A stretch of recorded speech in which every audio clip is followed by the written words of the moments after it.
nitong Webes sa pamagitan ng video call. Kinamusta ko si Doc Willie Ong na kasalukuyang nagpapagamot sa Singapore. Guwapo pa rin ho kayo, kahit wala ho kayong buhok. Kayo pa rin yung kilala naming Dr. Willie Ong. Kala ko nagsasabi ka lang ng totoo, Jessica. De, totoo po yun. Di ho ako nang bubola, Doc. And it's good to see you po. Tsaka pinili ko wag mag-wig para makita nila yung tunay. That's done already. Oh my God. Doc, pwede ba tayong magdasal? I want meet my wife. Hi, Doc Lisa.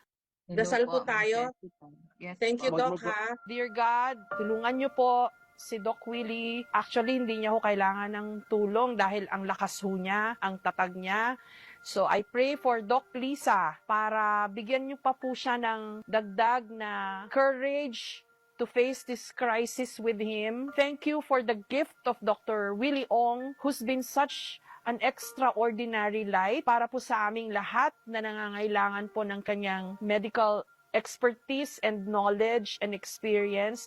He's been very selfless, Lord. Lahat ng maibibigay niya sa mga humihingi ng tulong sa kanya, lahat tinodo niya. Kung ano man po ang gusto niyong ipagawa sa kanya, we just pray, Lord, to give him some medicine para hindi niya na po maramdaman pa yung pain dahil sobra na po yung 10 out of 10 na sabi niya, na pain threshold niya. So, bigyan niyo po siya ng some magic pill that will reduce the pain or remove the pain para makaya niya pa po yung mga pagdadaanan niya.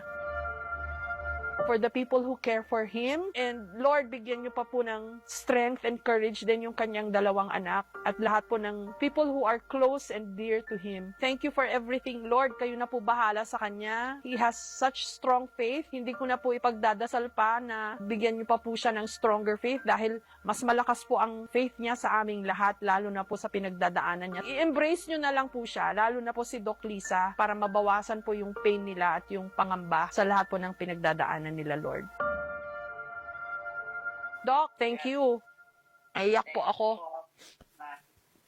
Maraming salamat sa buong prayer mo. Praise mo Salamat po kayo. po, Ma'am Mahigpit. Jessica. Maraming salamat po. Thank you, Doc Willie. Salamat. I love you all.